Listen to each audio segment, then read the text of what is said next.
Bonsoir, soyez les bienvenus sur le plateau de Débat 973. Nous allons donc, durant 52 minutes, analyser et commenter les faits d'actualité du mois écoulé. Pour vous parler ce soir et pour débattre ce soir, trois acteurs du monde économique, associatif et politique. Sur le plateau, donc, Jean-Luc Leveste, vice-président du MEDEF Guyane. Bonsoir, monsieur Leveste. Bonsoir, monsieur Merlin. Juste à vos côtés, Patrick Cossé, vous êtes le président de l'association des chasseurs de Sinnamary. Bonsoir, monsieur Cossé. Bonsoir, monsieur Merlin. Et le conseiller territorial, Gauthier Hort, vous allez aussi nous en dire un peu plus sur l'actualité de la semaine écoulée, parler aussi de politique, de social et aussi d'économie. Alors, messieurs, avant que l'on débatte autour donc, de ces thèmes, écoutons ces réactions de citoyens qui, à leur tour, nous disent ce qu'ils ont retenu de l'actualité de ces dernières semaines en Guyane. Cette semaine, la semaine dernière, je penserais plutôt pour les noyades à répétition dans nos criques et rivières. Je pense que les gens devraient être plus prudents et faire attention dans tout ce qu'on fait. Et voilà. Moi, les noyades, là, c'était choquant. Alors, j'ai une pensée pour la population de Maripasoula par rapport au fait qu'ils ont une déchetterie à ciel ouvert et que la population sur le littoral a tenté de se mobiliser pour eux. Voilà, je pense aux 500 frères, voilà, aux grands frères qui sont descendus les soutenir. L'actualité cette semaine qui a retenu mon attention, c'est surtout la commémoration des 70 ans de la ville de Saint-Laurent-du-Maroni.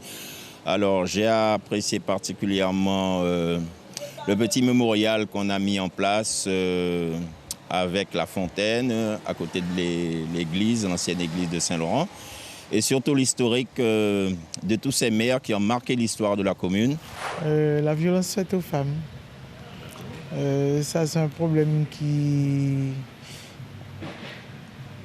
concerne toutes les femmes, donc quel que soit l'âge. On n'en parle pas, je pense, tout le temps, pour ne pas trop alerter tout le monde. Mais bon, quand vous écoutez les fêtes d'hiver, vous avez beaucoup de violences faites aux femmes. C'est l'arrivée de la mise à Patou. Et c'était une première justement pour une bouche-linguée. Et vu comment ça s'est déroulé, c'était vraiment magnifique. Il y a la Miss Guyane, déjà pour le temps. Il y a la mort de la chanteuse de Saint-Georges, Madame José Mas. Et il y a eu beaucoup d'accidents la semaine dernière à répétition sur la route de Macouria, tout ça. Alors, messieurs, que vous inspirent ces réactions des citoyens qui, pêle-mêle, nous ont parlé d'insécurité routière, de violences faites aux femmes et de l'arrivée de Miss Guyane dans sa commune à Patou. Il a été aussi question de la déchetterie à ciel ouvert de Maripasoula. Patrick Cossé. Moi, il y a j'ai retenu deux choses qui m'ont interpellé. Les accidents sur la route, puisqu'on a été durement touchés, nous, Sinnamary, Rakoubo, Kourou, avec un jeune qui a perdu la vie. Ensuite, j'ai eu un fait sur ma commune, les maisons créoles qui sont parties. Ça m'a touché particulièrement, puisque la dame, c'était ma marraine. Enfin, les marraine, elle est toujours vivante. Voilà, vous parlez de cet incendie de la maison créole à Sinnamary. L'incendie du Paquiret, de la maison, les deux maisons à côté. Cela m'a particulièrement marqué. Et puis, vendredi dernier aussi, très tard dans la nuit, un fait qui est lié on va dire, à la clandestinité. Trois noyés à Irakoubo, donc ce sont des faits qui vous marquent. Donc, s'il faut parler, je reste dans le petit carcan des Savanes. Cela m'a vraiment marqué parce que ce sont des gens qui ont perdu soit des biens ou bien qui ont perdu la vie. Voilà, Donc, après, il y a d'autres faits d'actualité sur lesquels on pourrait revenir, notamment la première Miss Guyane, Miss à Patou. Et puis surtout le fait sur Saint-Laurent, où l'image qu'on nous présente de Saint-Laurent, tout le temps, c'est toujours l'ancien bagne et autres. Et l'histoire de Saint-Laurent n'est pas simplement liée au bagne. Donc c'est fait l'amour, suffisamment marqué aussi. D'accord. Monsieur Jean-Luc Leveste. Oui, bon, ce qui choque toujours, je serais d'accord avec monsieur, c'est les accidents de la route. Ça, c'est toujours très dramatique, surtout quand les jeunes perdent la vie. Ça veut dire qu'il y a sans doute des choses à faire. Il y a un constat, les routes en Guyane sont accidentogènes ? Je crois qu'il faut déjà traiter, avant de toujours dire que c'est l'infrastructure, il faut aussi changer les habitudes. Mettre les gens, leur expliquer, faire de la pédagogie. Et il n'y a pas assez de suivi, visiblement. Le deuxième point qui m'aura choqué, c'est toutes ces violences qui sont faites aux femmes, très régulièrement. Ce sont des habitudes qui se perdent parce que ça touche toutes les classes de la population, ça touche tout le monde, et que c'est choquant qu'on puisse encore aujourd'hui, de nos jours, et chez nous en Guyane, taire ce genre de choses. Donc il y a des habitudes à perdre. Et puis le dernier point, il n'a pas été soulevé par un téléspectateur, c'est, j'ai entendu les propos et l'émission qui a été réalisée sur l'immigration avec le préfet, et je reviendrai dessus sans doute tout à l'heure, mais je trouve qu'il y a une interrogation à se poser au moment où on construit une société, où on construit une dynamique économique. On peut aussi s'interroger sur cette immigration qui nous touche, qui est une immigration économique essentiellement. Et aujourd'hui, on se doit de se poser des questions sur ce qu'on va y faire, comment on va le traiter et jusqu'où on ira. Voilà, c'était les 3 points. Gauthier Hort. Oui, alors naturellement, j'ai vu beaucoup de contrastes. Je partage les avis qui ont été donnés par mes prédécesseurs. Mais on peut dire que sur le comportement, effectivement, et on peut lutter contre les incivilités faites sur la route parce qu'il y en a beaucoup. Pour autant, je suis d'accord pour dire que les routes de Guyane ne sont pas totalement adaptées et qu'on ne peut pas... voilà, il y a véritablement... Les routes de Guyane sont dangereuses. Et je pense qu'il faut... voilà, en particulier les routes nationales. Il nous faut des routes internationales parce qu'elles mènent vers le Suriname et vers le Quand Brésil. vous dites qu'elles sont dangereuses, elles ne sont pas balisées, il n'y a pas d'éclairage. Elles sont souvent pas balisées. Il y a des trous qui surgissent au milieu de la route très souvent, des gravillons sur la route. Et enfin voilà, elles ont Quand les accidents sont dus à un excès de vitesse et des... Alors, disons qu'il y a un peu de tout, mais je pense qu'on ne parle pas suffisamment du fait que les routes ne sont pas au niveau qu'elles devraient être pour des routes internationales. Et c'est quand même un sujet. Il y a des incivilités, et enfin, comme on en parle tout le temps, c'est pour ça que je voudrais aussi préciser que les routes de Guyane ne correspondent pas aux standards nationaux de routes internationales. Alors pour autant, les violences faites aux femmes, c'est vraiment le sujet, je partage, c'est vraiment le sujet qui nous concerne le plus directement parce que ce sont nos voisines, ce sont nos mères, ce sont nos sœurs, ce sont nos filles. Et c'est révélateur un peu du malaise, du mal-être de la société guyanaise. Et je pense qu'il nous faut vraiment communiquer dans ce sens, agir pour un mieux vivre, une meilleure... Alors nous allons donc aborder, messieurs, le premier thème de cette émission avec la Montagne d'Or. Hein. C'était l'un des dossiers à l'ordre du jour de la Commission des mines du 16 octobre dernier. Il était question du renouvellement de la concession de la compagnie aurifère et devant la préfecture des partisans et des opposants au projet. Les précisions de Jocelyne Elgouache et Karl Constam, on en reparle juste après.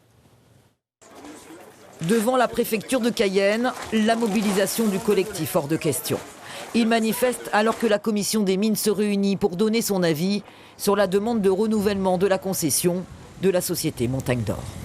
Mais très vite, la préfecture annonce que le dossier Montagne d'Or est retiré de l'ordre du jour pour expertise complémentaire. C'est avec joie que l'on accueillera le nouveau projet parce que la Guyane en a besoin. On a besoin de donner des emplois en Guyane et je pense que le secteur minier est un des moteurs essentiels au développement économique de la Guyane. Nous, on demande que tout le monde soit cohérent et que l'État, le préfet, la préfecture envoient les bons messages. Si le projet Montagne d'Or est enterré, on l'enterre pour de vrai. Et d'ailleurs, ça fait des mois que le collectif hors de question dont nous faisons partie demande une réponse claire, nette et précise, écrite par l'État. Rodolphe Alexandre a quitté la préfecture par la petite porte, sans aucune déclaration. On ne connaît pas encore quand la commission des mines sera réunie à nouveau pour évoquer le dossier Montagne d'Or. Alors, un dossier qui passionne toujours autant. Alors, on a envie de vous entendre à ce sujet. Alors, Patrick Cossé, vous avez déjà envie de réagir, car sur ce plateau, il y a ceux qui sont pour et d'autres qui sont contre. Votre position à vous, Patrick Cossé? Pour être franc, je ne suis pas contre l'exploitation de l'or. Hein. Je vais dire que si la Guyane s'est construite, si la France a payé sa dette de la Première Guerre mondiale, c'est avec le résultat de l'or. Première société aurifère se trouvait sur Saint-Élie, ça veut dire qu'il y avait une possibilité pour que la Guyane puisse en vivre. Néanmoins, à chaque fois que je fais une intervention, je dis que quand c'est décidé, sans moi, pour moi, c'est qu'on est contre moi. Et dire que les gens prennent des décisions sans l'approbation des Guyanais depuis un certain nombre de temps. Mais il y a des Guyanais qui sont pour. Il y en a des Guyanais qui sont pour, mais c'est peut-être... la masse peut-être n'est pas pour. Je ne dis pas qu'il ne faut pas exploiter les différentes richesses que nous avons sur ce territoire, mais il faudrait qu'on le fasse en bonne harmonie avec les Guyanais. Si tout au départ, ce projet avait été construit avec l'ensemble des populations guyanaises, moi je regardais aujourd'hui, je regardais sur Internet, j'ai vu 13 associations guyanaises et 130 ONG. Ça veut dire que la balance n'est pas très en équilibre. Pour pouvoir développer le secteur aurifère, il faut construire avant. Et je le disais ce matin aussi à quelqu'un, on ne construit pas un pays si les hommes et les femmes ne sont pas formés. Alors Patrick Cossé, excusez-moi, en face de vous, il y a ceux qui sont pour le projet Montagne d'Or, dont M. Gauthier Hort, on se souvient de vos échanges avec les écologistes qui ont marqué quand même les esprits. Pourquoi vous avez envie de convaincre Patrick Cossé à ce sujet, sur le bien fondé de l'exploitation aurifère? Je n'ai pas dit que j'étais contre. Non, mais j'ai bien entendu. Et c'est ça, c'est difficile. Et vous voyez que le début de l'échange montre bien la difficulté qu'il y a à avoir une position raisonnable. On ne veut entendre que oui ou non. Et alors que le débat est beaucoup plus complexe que ça. C'est qu'est-ce que ça va rapporter à la Guyane. Et finalement, en réduisant la question, le débat à oui ou non, on oublie pourquoi on est pour ou on oublie pourquoi on est contre. Parce qu'aujourd'hui, la question qui est posée, c'est qu'est-ce que Montagne d'Or, si le projet devait se faire, rapportera à la Guyane. C'est une question que moi je mais c'est la question que toutes les associations citoyennes posent systématiquement, Gauthier Hort. Je n'ai pas arrêté de dire oui, mais ils font en sorte, hors de question a fait en sorte qu'il n'y ait pas de négociation avec l'industriel. C'est aussi du fait du président de la CTG qui aurait dû convoquer l'industriel à la table en disant écoutez, vous venez exploiter un gisement en Guyane, qu'est-ce que la Guyane va y gagner. Cette question a été posée, Gauthier Hort, il y a eu des réunions, le président de la CTG a reçu les industries. Il n'y a pas eu de négociation. Je reviens à ce que je disais au début. La problématique du mini en Guyane, il fallait la prendre par le bon bout. Pas de développement économique sans formation des hommes. Et je le répète, la Guyane, pour l'exploitation minière de grande échelle, n'était pas prête parce que nous n'avions pas mis en place, que ce soit au niveau des universités ou organismes de formation, les hommes capables de répondre à la demande. Aujourd'hui, tout le monde se bat, tout le monde pleure pour dire voilà, on va bousiller la nature et autres. Nous avons des milliers de Garampiros à l'intérieur des terres, là. On n'est pas capable de mobiliser autant de monde pour aller leur dire de ne pas pourrir le territoire. Je reviens à ce que je disais, je ne suis pas contre la Montagne d'Or, mais il fallait le faire en coordination avec, se mettre autour d'une table, travailler d'abord, voir ceux qui sont pour, ceux qui sont contre, et trouver un juste milieu. Mais le juste milieu n'a pas été débattu au départ. Monsieur Jean-Luc... Oui, alors moi je voudrais qu'on nuance un peu le propos. Effectivement, je rejoindrai le conseiller territorial Hort qui dit on ne peut pas dire oui ou non, c'est pas là le propos. Et dans ce que vous dites, si vous avez raison, le milieu économique a beaucoup réagi. On a beaucoup réagi. On a entendu Mme Sourero qui est comme chef d'entreprise. On est toujours resté sur la même ligne, même si certains n'ont pas voulu nous entendre, mais on est toujours resté sur la même ligne. Aujourd'hui, oui au projet Montagne d'Or, mais oui, pas à n'importe quel prix, pas de n'importe quelle manière. C'est un projet qui doit s'inscrire dans un développement économique pour la Guyane, dans toute sa splendeur. Alors, vous parlez de formation, oui. Mais c'est un projet global. Et on ne peut pas faire ce projet comme on a voulu peut-être le faire. Et l'erreur qui a été faite, c'est sans le faire sans les Guyanais. Mais je vais plus loin. Je ne dis pas en intéressant les Guyanais à de la formation, à des choses. Je vais même plus loin. Il y a des investisseurs guyanais qui sont prêts aujourd'hui à rentrer dans le capital de Montagne d'Or. Et ça, c'est important. Il faut aujourd'hui que ça soit un vrai projet porté avec les Guyanais. On ne peut pas avoir un... Pourquoi il a été refusé? Quand on relit tout, on regarde tous les...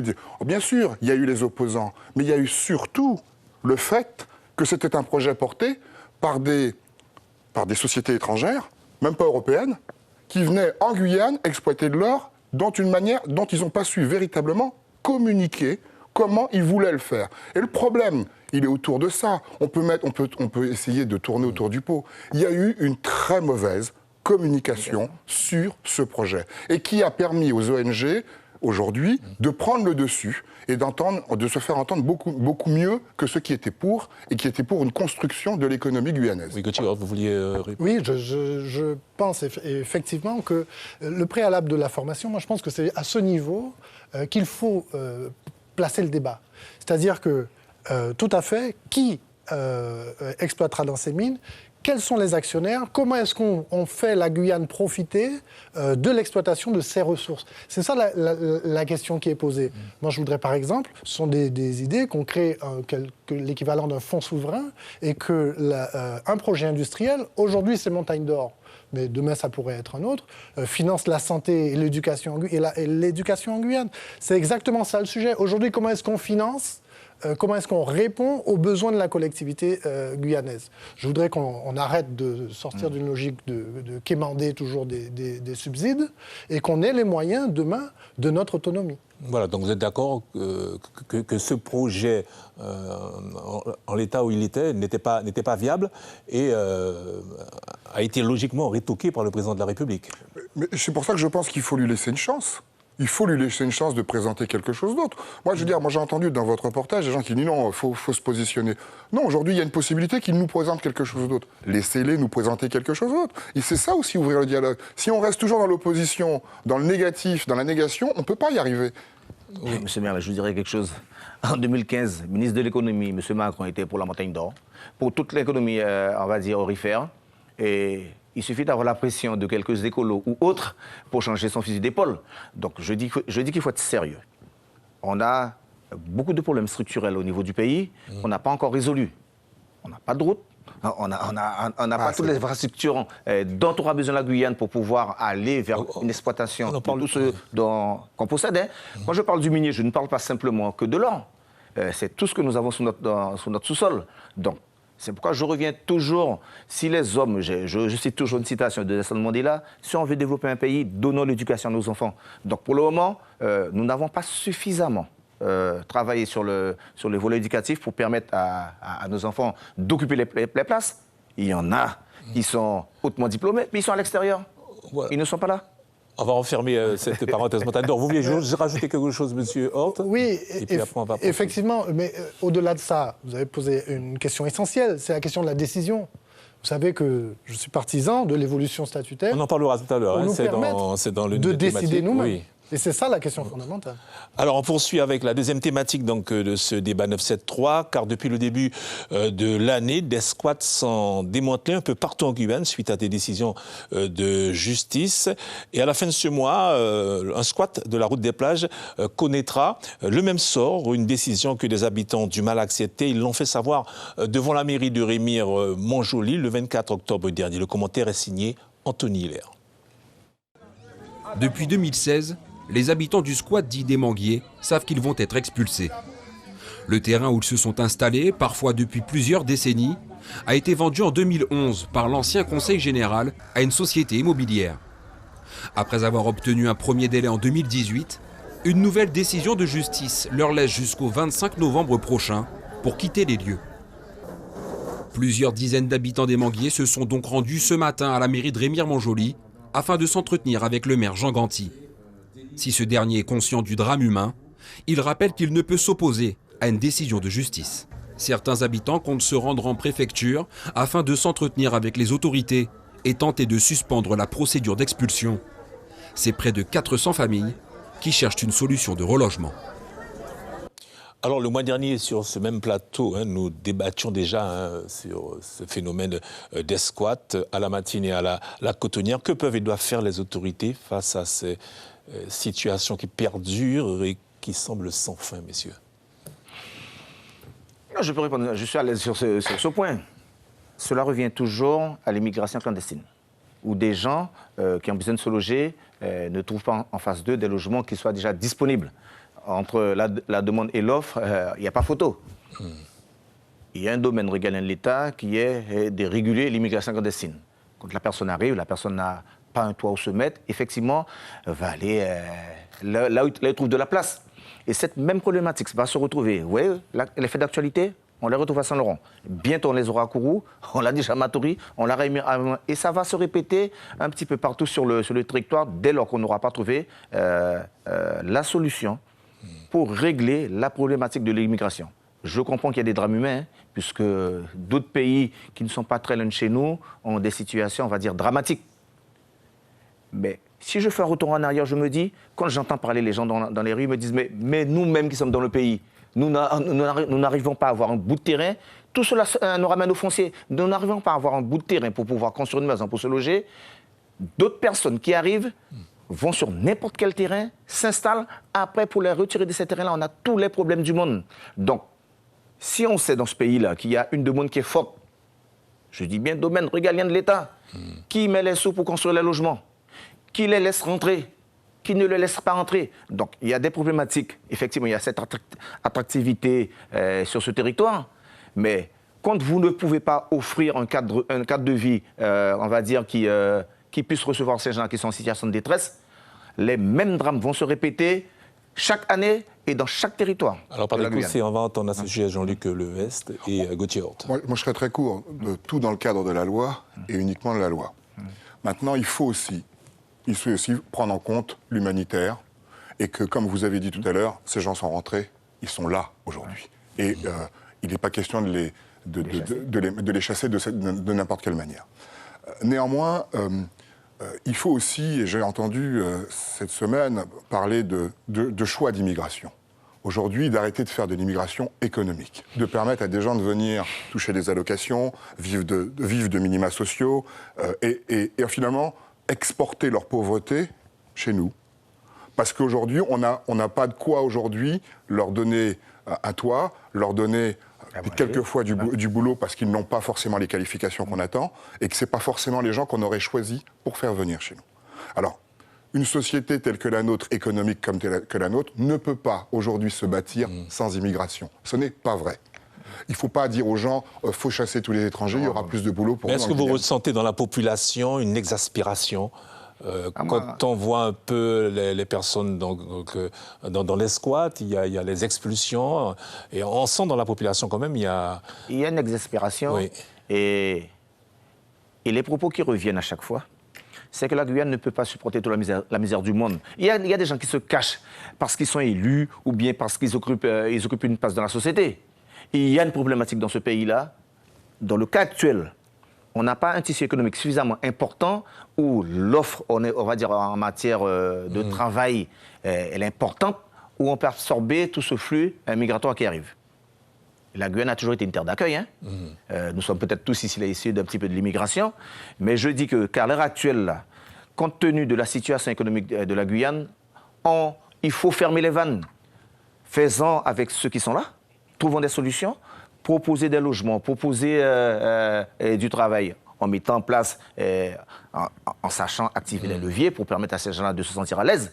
Mais si on ne prend pas ce problème à bras-le-corps, regardez ce qui se passe autour de nous, là. Tous les pays là, qui sont en difficulté, que ce soit le Venezuela, que ce soit les autres pays dont je ne vais pas citer le nom, pour ne pas faire de distinguo.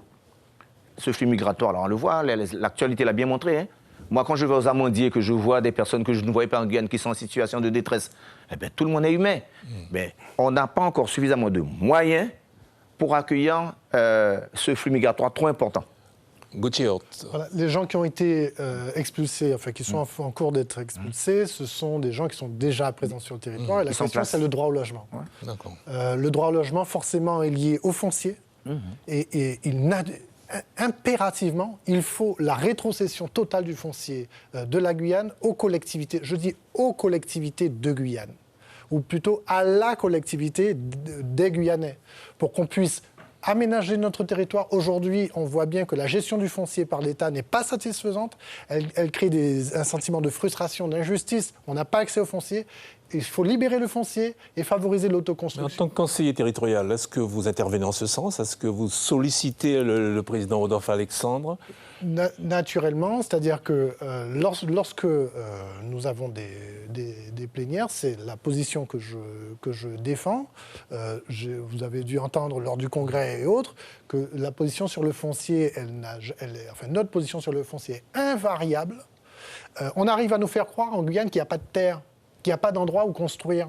qu'on arrive à nous faire croire qu'il n'y a pas suffisamment de terre en Guyane. Oui. Alors que le vrai fond du problème, c'est que plus de 50% de la surface de la Guyane est en réserve ou en espace protégé.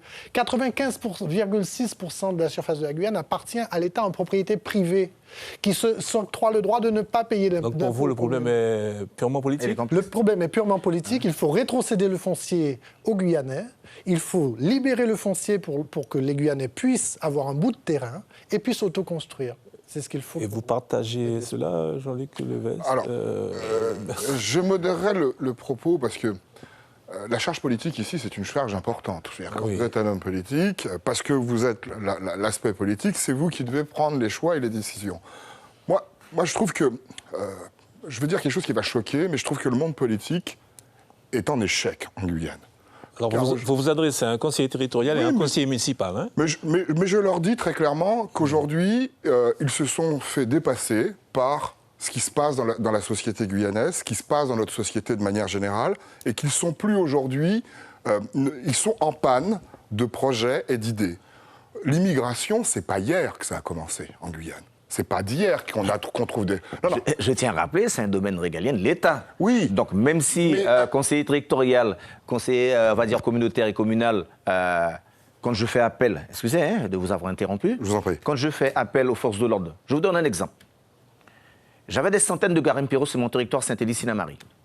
Opération Harpie, on les a chassés, je les retrouve tous sous les manguiers à Sinamari le soir. Ils ne sortent pas la journée, ils sont tous sous les manguiers. Je fais appel au service régalien de l'État pour venir réguler cette situation. Ils me disent qu'ils n'ont pas les moyens. Alors, comment un élu de proximité, tel que je suis, peut répondre à un citoyen de ma commune qui me pose la problématique. C'est pas normal qu'il y a tout ce monde en divagation dans la commune, alors que, j'ai dit, mais on les a simplement déplacés. Alors, déplacés, on déplace le problème. Ils ne peuvent plus travailler l'or, mais je les retrouve à faire du défrichage sur la piste de Saint-Élie et ils revendent des terrains qui ne les appartiennent pas. Donc, l'État français qui est là ne prend pas ses responsabilités. C'est à moi de prendre ces responsabilités-là.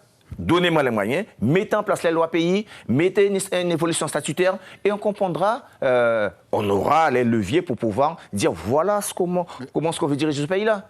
Ce que je pense, c'est qu'il faut vraiment faire des propositions. Parce que mais il y a des propositions. J'ai un document sous les yeux là, c'est écrit Accord de Guyane. Accord de Guyane avec plein de propositions dedans. Donc j'ai vu des propositions émanant du monde socio-économique. C'est pas que c'est parce qu'il a inventé ce document-là. Et on me dit bien qu'il faut que je prenne mes responsabilités parce que l'État français a signé un document. Quand je regarde à la fin du document, il y a plein de signatures là. Ministre, Barrette, préfet, tous les parlementaires. Ça veut dire qu'il y a des gens qui ont pris des responsabilités. Donc c'est vrai que vous pourrez me dire qu'il y a de l'échec parce que le système est fait tel que... Est-ce qu'il fonctionne selon vous ça, je vous dis, faisons des propositions, changeons la donne. Changeons la donne. Et je pense que le Guyanais, dans les prochaines élections qui vont arriver, je ne fais pas de la politique aujourd'hui, mais la politique c'est tous les jours. Dans les prochaines élections qui vont arriver, il va falloir mettre les documents sur la table et dire voilà ce qu'on avait signé. C'est l'occasion pour nous d'aborder le thème du changement statutaire, l'évolution statutaire de la Guyane avec ce rassemblement, nous verrons les images dans quelques instants, des rassemblements d'une quinzaine de membres du Front à l'accueil de la collectivité territoriale de Guyane le 6 novembre dernier, qui sont venus déposer un courrier à l'attention de Rodolphe Alexandre, à qui il demande de fixer une date pour un nouveau congrès des élus sur la question de l'évolution statutaire avant donc la fin de l'année. Donc vous avez déjà anticipé sur ce thème, Patrick Cossé, ça tombe bien. Un changement statutaire qui divise toujours autant. Gauthier Horth, vous êtes conseiller territorial d'opposition. Vous nous avez demandé de ne pas dire d'opposition. Ma fonction, c'est conseiller territorial. C'est conseiller territorial, donc oui, voilà. On ne vous entend pas trop sur ce sujet de congrès.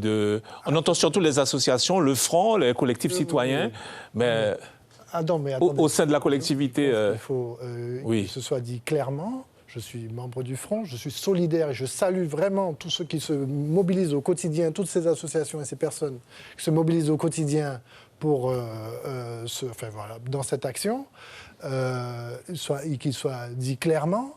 Le président de la CTG aujourd'hui fuit, et je partage votre avis sur l'échec des politiques, puisque, en fait, quand on dit des politiques, on parle, quand on dit ça, essentiellement de la collectivité majeure. Et moi, c'est comme ça que je l'entends, parce que c'est elle qui est censée organiser la Guyane au travers de schémas directeurs, d'un PLU, d'un SAR, je veux dire, d'un schéma de développement économique.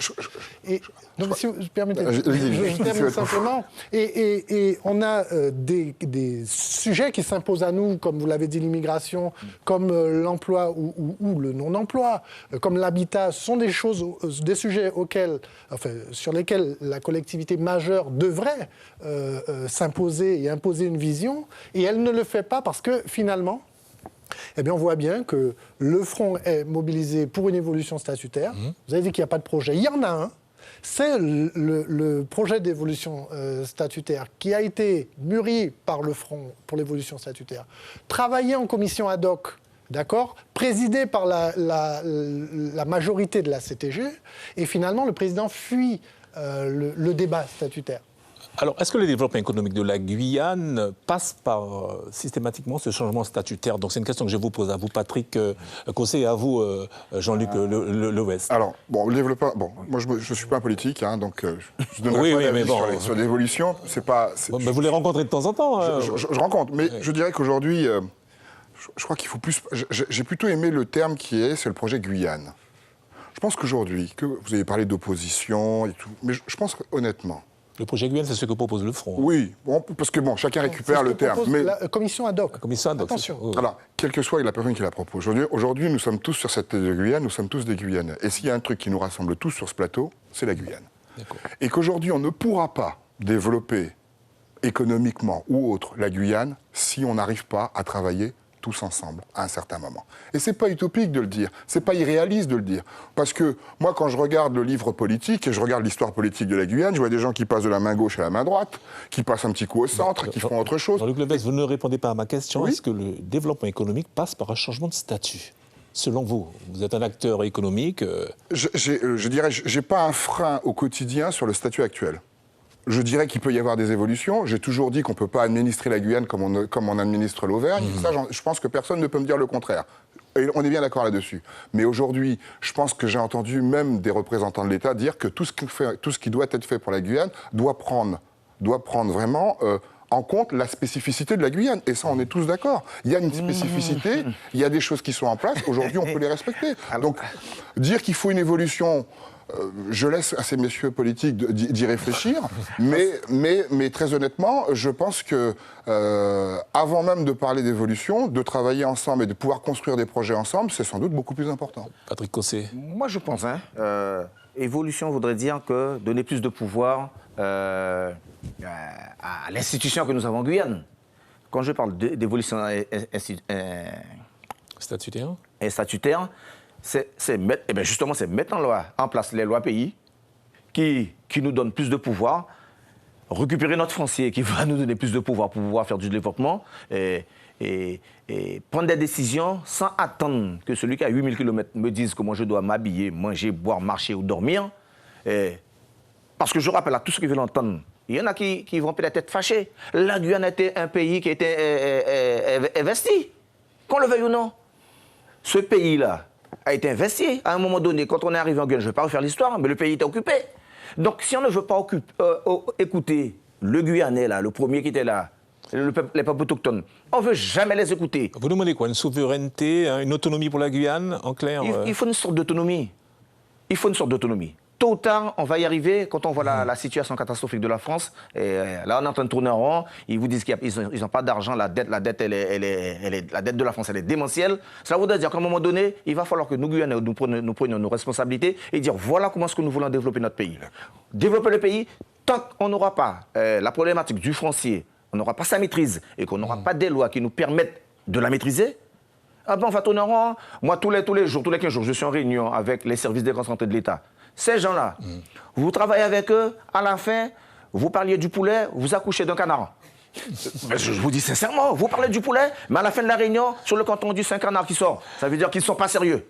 Ce sont des gouverneurs qui gouvernent ce pays-là. Oui, Gauthier. C'est pas comme ça qu'il faut fonctionner. Gauthier Hort et Jean-Luc Levesque. Moi, je pense que ça fait 70 ans qu'on est dans ce statut de... Depuis la départementalisation. Depuis la départementalisation. Ouais. On voit bien, finalement, l'échec de ce statut.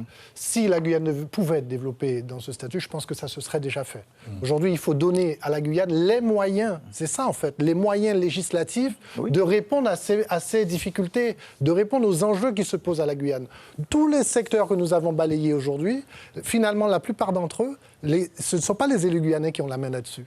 Et je comprends qu'on puisse aboutir à cette impression que, finalement, les élus ont échoué. Mais enfin, les élus qui échouent, ce sont les élus qui refusent d'admettre que le fond du problème, c'est la capacité de la Guyane à répondre elle-même à ces problèmes. Et ça passe par l'évolution statutaire, ça passe par le projet Guyane. Ah, je suis gâté. Oui. Non. Ce sont des élus qui ont essayé de vous convaincre. Oui, non, ils ont essayé de me convaincre. Oui. Non, mais je trouve qu'ils sont droits dans leurs bottes et qu'ils croient vrai. Moi, je pense sincèrement, et je dis souvent, avant de passer à autre chose, je regarde toujours si j'ai utilisé tous les moyens qui étaient à ma disposition. D'accord ? Je ne connais pas la Constitution parfaitement, et vous m'en voudrez pas, mais très honnêtement, je ne pense pas qu'on a encore utilisé tous les moyens aujourd'hui à notre disposition. Dans le dernier 73 ou 74 qu'on a voté, on n'a pas utilisé tout. Tout l'arsenal n'a pas été utilisé. D'accord. Donc aujourd'hui, c'est vrai. Maintenant, j'entends ce que dit monsieur. On peut, et je crois que même les représentants de l'État le disent aujourd'hui ici, disent on ne peut pas administrer la Guyane depuis à 8000 km. Oui, pas complètement. Et il y a des choses qu'on peut faire quand même localement. Il y a déjà des volontés, il y a déjà des signaux qu'on peut envoyer à l'État en montrant, en disant... Voilà, je suis désolé de revenir sur un sujet qu'on a parlé tout à l'heure, mais quand on parlait de Montagne d'Or, on ne l'a pas fait sous cette forme, il faudra faire quelque chose, un projet industriel, et nous sommes tous d'accord dessus. Faisons un projet industriel, montrons que nous voulons prendre en main notre destin, notre économie. Parce qu'on peut aujourd'hui changer de statut, mais on ne sera jamais fort si on n'a pas une certaine autonomie économique avant tout. Alors, juste refermer cette parenthèse, car moi aussi, la mission est en train d'arriver à sa fin. Oui. En 30 secondes. Avant la départementalisation, la Guyane produisait beaucoup plus qu'aujourd'hui. Aujourd'hui... Avec moins de population quand même, avec peut-être moins de population, mais on arrivait à satisfaire beaucoup plus les besoins de la Guyane. Aujourd'hui, on ne produit absolument plus rien en Guyane. Parce que le statut d'identité législative fait que, puisque la loi s'applique de la même façon à Paris qu'à Cayenne, eh bien, on ne donne pas aux Guyanais les mêmes chances que les autres, et même que les autres investisseurs. Alors, comme il est de coutume dans cette émission, vous aurez à répondre chacun à une question bien précise. Et la première, elle est pour vous, Jean-Luc Levesque.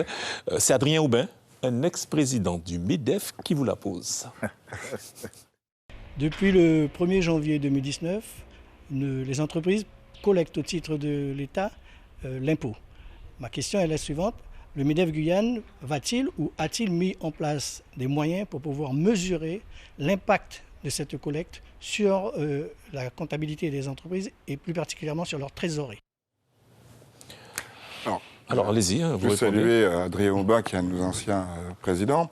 Le MEDEF Guyane est toujours au service de ses adhérents et va même au-delà de ça. C'est-à-dire que même quand on n'est pas adhérent, quelquefois, on reçoit des appels et on aide. Combien d'adhérents en Guyane? Aujourd'hui, on a à peu près 400 adhérents en Guyane. Sur combien d'entreprises? Chefs d'entreprise? On a une 20 000 entreprises. 20 000, c'est... Je n'ai pas le chiffre exact, je ne voudrais pas dire de bêtises. Mais aujourd'hui, nous, on flirte avec les 400 adhérents. On est toujours auprès des entreprises qui nous assistent. Sur le sujet qu'Adrien nous propose...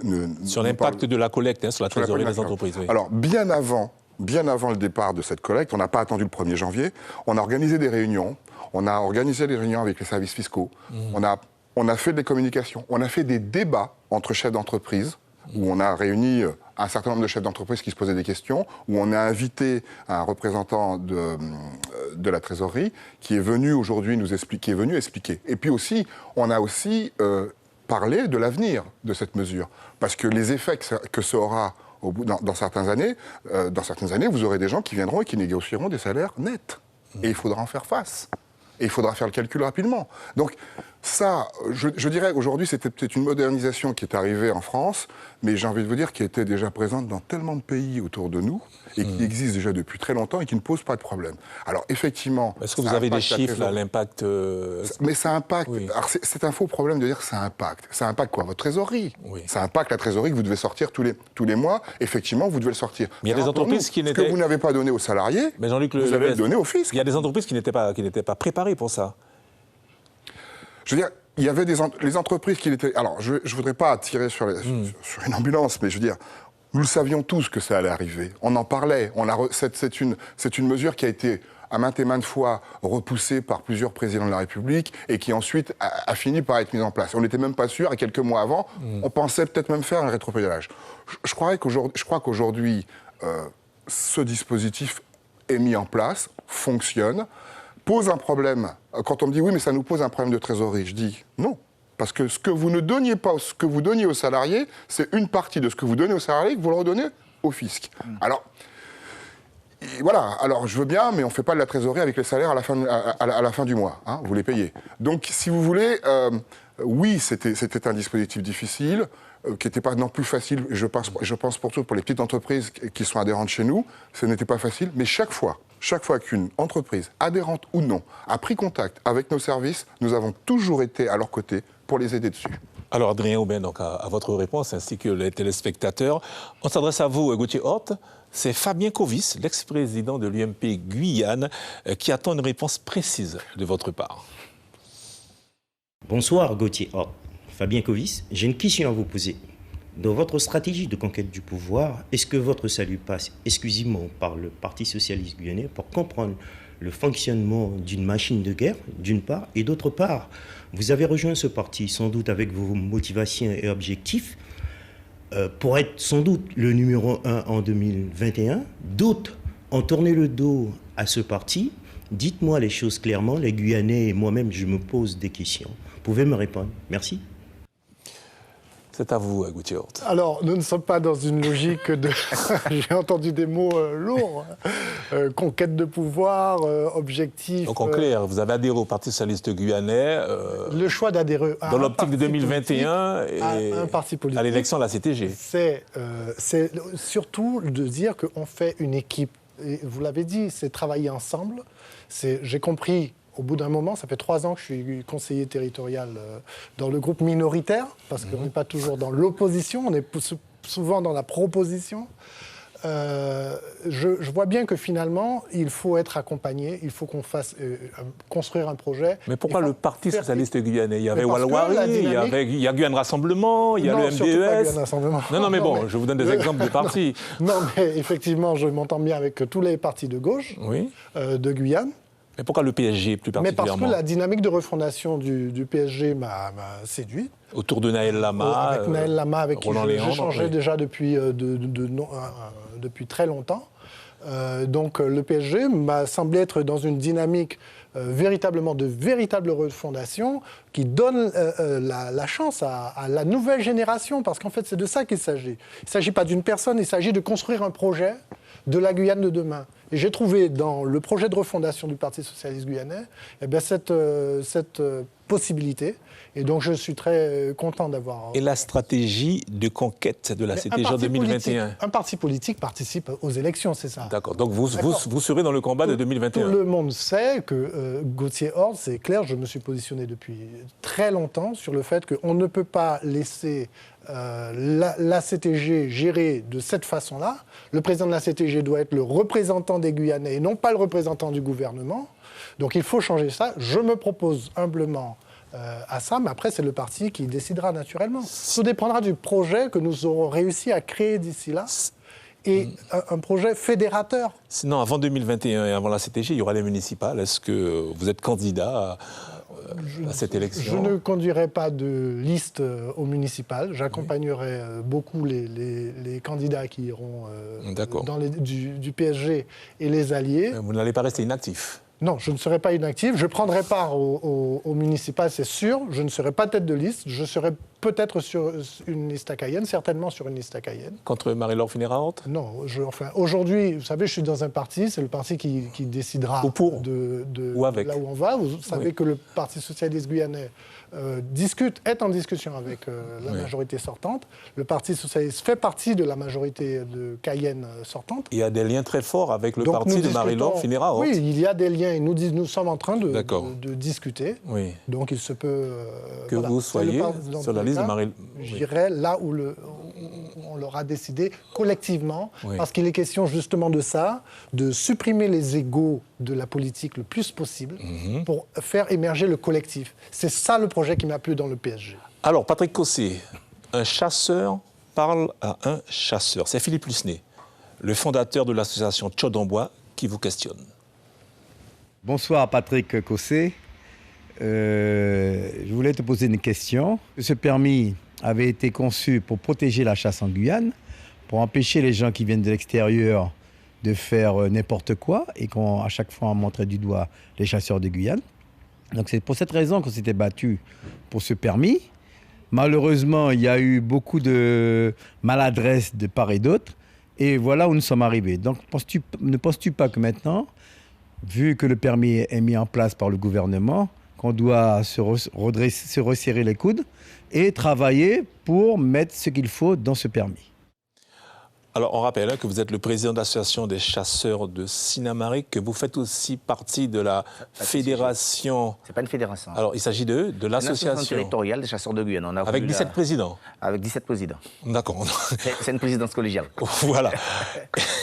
Et que M. Lusné, lui, est favorable au permis de chasse, alors que vous battez pour une carte de chasse. C'est bien cela, hein, que les téléspectateurs comprennent. Alors je remets le contexte. La question de M. Lusné. Je remets les choses dans son contexte. Oui. C'est vrai que, je répète ce que j'avais dit en préambule, hein, tout ce qui est fait pour nous, sans nous, est fait contre nous. Deux associations, je dis bien de Cayenne, ont décidé de mettre en place le permis avec l'ONCFS, avec qui on ne s'entend pas du tout, et avec quelques services de l'État. Ils ont, je vais dire, les couilles, il fait le déposer un amendement et à passer à nous télé. Vous leur reprochez d'avoir négocié avec l'État directement sans passer par vous? Sans consulter les véritables. La toute première association qui existe, c'est l'association des chasseurs de Sinamarique. Tchod-en-Bois est arrivé après. M. Lusné est le fondateur. Tchod-en-Bois est arrivé après. Alors qu'à un moment, nous avons été concertés pour dire voilà ce dont nous avions besoin, puisqu'il y avait une problématique à Cayenne d'insécurité. On a voulu réguler les armes et on est passé par le permis pour dire qu'on va réguler les armes. Alors qu'il y a un dispositif qui existe déjà. C'est le signalement que fait l'armée. Qu'est-ce qui vous gêne? Pourquoi ce permis de chasse vous gêne? Ça me gêne parce que c'est ce qu'il y a derrière qui me gêne. Ça veut dire tout ce qui est redevance, tout ce qui est assurance, tout ce qui est ce qu'on va devoir payer pour passer le permis, cela me gêne. Et comment ça va chambouler, on va dire, nos habitudes de vie. On ne prend même pas en compte les habitudes de vie que nous avons. Alors quand je parle de la chasse, je parle beaucoup du foncier parce que si vous n'avez pas de territoire de chasse, vous ne pourrez pas chasser. La chasse correspond au foncier et qui est responsable du foncier pour le compte de l'État ici? C'est l'ONF. Donc je vais devoir payer à l'ONF une autorisation pour aller à la chasse, je vais devoir payer à l'ONCFS pour passer un permis, je vais déjà devoir payer une redevance communale pour aller chasser, je vais devoir encore payer, ça va arriver parce que après la guerre 39-47, c'est ce qu'ils ont mis en place, hein. Il n'y avait pas de redevance, il n'y avait pas d'assurance, il n'y avait pas de collier, il n'y avait pas de plan de chasse. Mais on voit venir ça petit à petit. Donc, quelques personnes se sont mis ensemble pour décider pour 26 000 chasseurs. Je rappelle que le préfet me dit qu'il a délivré 5 000 permis. Recensement des chasseurs, nous sommes à 26 000. Alors, si on prend en compte tous ceux qui sont dans l'intérieur des terres et autres, et qu'on dise, voilà, ils ont des habitudes de vie, mais on les balaie. Les Bouchengués, ils n'ont pas d'habitude de vie. Et les Amérindiens n'ont pas d'habitude de vie. Alors, vous en êtes où, là, actuellement? Il y a eu des réunions, vous avez rencontré l'État, la CTG. Je peux vous dire que l'association territoriale de chasse, on a fait un gros boulot. On s'est beaucoup focalisé sur la sécurité. Il y a beaucoup d'accidents qui sont liés à la chasse. Donc, on a mis en place des formations. Pour le moment, ça s'est fait que sur les savanes, avec une dizaine d'associations. Manipulation des armes, transport, parcours de chasse, nous l'avons déjà mis en place, nous. Donc ça voudrait dire qu'il nous incombe de former nos chasseurs, que ce soit sur l'orientation ou autre, par rapport aux nouveaux chasseurs. Mais quand vous mettez un permis en chasse et que vous ne dites pas aux populations, on va dire de l'intérieur, voilà ce que vous devriez payer. Je dis non. Alors, on a voulu se servir des mairies pour pour dire aux mairies, servez de comptoir pour le NCFS, récupérez les redevances que le NCFS va toucher. Non, point barre. Donc le combat continue. Là, la semaine dernière, on a rencontré le sous-préfet, M. Bouteille. On lui a fait bien comprendre que si vous, le 1er janvier, il y a 26 000 chasseurs dans les rues de Cayenne, qui nous le disent. Donc vous mettez déjà la pression contre l'État, là. Attendez, l'État, toutes les lois sont votées, elles sont faites, mais elles sont faites aussi pour être défaites. Si les lois ne correspondent pas aux attentes d'une population, je ne connais aucune loi qui n'est pas défaite. La loi, elle est faite aussi pour réguler certaines choses, mais quand cela ne va pas avec la culture des gens du pays, cela ne va pas avec les cultes que nous pratiquons, cela ne va pas avec la manière dont je me nourris, je m'oppose totalement à un permis qui ne correspond pas à la réalité de mon pays. Alors après cette démonstration, Patrick Cossé, j'ai envie d'entendre à ce sujet rapidement Jean-Luc Leveste et M. Gauthier Horte. Vous êtes un opérateur touristique. La chasse aussi reste une partie... La chasse, c'est complètement... Pourquoi la chasse, c'est pas une partie, ça peut être un produit touristique. Et j'aimerais bien rencontrer monsieur dans quelques jours. Parce que, je veux dire, on est souvent en panne de produits et qu'il faut en proposer. Alors effectivement, quand on veut faire du tourisme, malheureusement, et quand on veut encadrer un groupe de touristes, il faut être dans les normes et dans la règle. Alors j'entends quand vous me dites, et je suis en partie, à titre personnel, d'accord avec vous, mais je dois remettre les choses dans leur contexte. Si je veux encadrer un groupe de touristes, vous, chasseurs, avec d'autres chasseurs, vous décidez d'emmener des touristes en chasse, il faut que vous soyez tous dotés d'un permis de chasse. Alors, moi, je vous réponds. Alors, dernièrement, nous avions une réunion à la CTG... On me signale qu'il reste 30 secondes d'émission. Rapidement, Patrick Cossé. Oui, pour les utilisateurs de la forêt. Quand je parle d'utilisateurs de la forêt, je ne parle pas simplement du chasseur. Si les choses sont bien cadrées, avec le Guyanais, je vous dis, pas sans le Guyanais, si les choses sont bien cadrées avec le Guyanais, que ça soit le forestier qui va couper les arbres, que ça soit l'opérateur touristique qui va faire déplacer les différentes personnes, ou que ça soit l'opérateur minier qui se trouve sur une zone, si nous arrivons à nous coordonner pour dire, voilà, cette zone-là est occupée par cet opérateur, cette zone est occupée par ce forestier ou bien par ce mineur, et que nous arrivons à cadrer les choses. Pas que les ordres nous viennent de l'extérieur et nous disent, voilà comment vous devez faire, hein. Faites-le avec les chasseurs, avec les miniers, avec les opérateurs touristiques. Et on tombe d'accord. Merci Patrick Cossé. À côté de quand il n'y aura pas de coup de fusil. Voilà, merci Patrick Cossé. On nous signale que l'émission est terminée. Gauthier Horte, merci. Une belle conclusion. Voilà, de votre participation ainsi que Jean-Luc Leveste. Merci à toutes et à tous. Bonne soirée. Et au mois prochain, voilà, on me signale que l'émission aura lieu à la mi-décembre. Bonne soirée à toutes et à tous et à la prochaine.